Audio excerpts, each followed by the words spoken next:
Book of Esther, chapter 4, verse 14. ಇದಲ್ಲದೆ ನೀನು ಇಂಥ ಸಂದರ್ಭಕ್ಕಾಗಿಯೇ ಪಟ್ಟಕ್ಕೆ ಬಂದಿರಬಹುದು, ಯಾರು ಬಲ್ಲರು ಎಂದು ಹೇಳಿ ಕಳುಹಿಸಿದನು. ಇಲ್ಲಿ ಯಹೂದ್ಯರಿಗೆ ವಿರುದ್ಧವಾಗಿ ಒಂದು ನಿಯಮ ಪಾಸ್ ಆಗಿದೆ.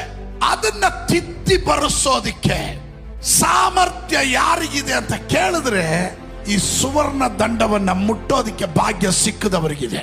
ನಾನು ಆರಂಭ ವಾಕ್ಯ ಓದ್ದೆ. ಮೊರ್ದೆಕೈ ಹೇಳುವಂತ ಮಾತು, ಈ ದಿನಕ್ಕಾಗಿನೇ ದೇವರು ನಿನ್ನನ್ನು ಅಲ್ಲಿ ಇಟ್ಟಿರ್ಬೋದು. ಯಾರು ಗೊತ್ತು? ಇವಳಿಗೆ ಸಿಕ್ಕಿದ ಅವಕಾಶ ಇವಳು ಸದುಪಯೋಗ ಮಾಡಿಕೊಂಡು ಅವಳ ಜೀವನದ ಟರ್ನಿಂಗ್ ಪಾಯಿಂಟ್ ಅದಾಗಿತ್ತು. ಇವತ್ತಾಗಲೊತ್ತೀನಿ ಅಲ್ಲಿ ಕೆಲವರಿಗಾಗಿ ನಾನು ಪ್ರವದಿಸ್ತೇನೆ. ಯಾರ್ಯಾರಿಗೋ ಸಿಗ್ಬೇಕಾದ ಅವಕಾಶ ನಿನಗೆ ಸಿಕ್ಕಿದ್ರೆ ಅದು ನಿನ್ನ ಜೀವನದ ಟರ್ನಿಂಗ್ ಪಾಯಿಂಟ್. ನೀನು ಅಲ್ಲಿರ್ಬೇಕಾದ ವ್ಯಕ್ತಿ ಅಲ್ಲ, ಆದ್ರೆ ದೇವರು ನಿನ್ನನ್ನು ಅಲ್ಲಿ ತಂದು ನಿಲ್ಲಿಸದ. ನೀನು ಈ ಪಟ್ಟಣದಲ್ಲಿ ಇರಬೇಕಾದವನ ಅಲ್ಲ, ದೇವರು ನಿನ್ನನ್ನು ಈ ಪಟ್ಟಣಕ್ಕೆ ತಂದು ನಿಲ್ಲಿಸ್ದ.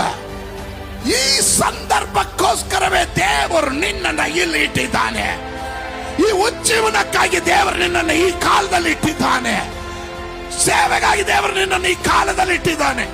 ಅವರ ಕಾರ್ಯಕ್ಕೆ ತಕ್ಕ ಹಾಗೆ ದೇವರು ಕೆಲವರನ್ನ ನೇಮಕ ಮಾಡಿದ್ದಾನೆ. ಆ ಸ್ಥಾನದಲ್ಲಿ ದೇವರು ನಿಮ್ಮನ್ನ ಇಟ್ಟಿರೋದಾದ್ರೆ, ನೀವು ನಂಬಿಗಸ್ತರಾದ್ರೆ, ನೀವು ದಾಸಿ ಆಗಿರುವ ಸ್ಥಾನದಿಂದ ರಾಣಿ ಆಗಬಹುದು.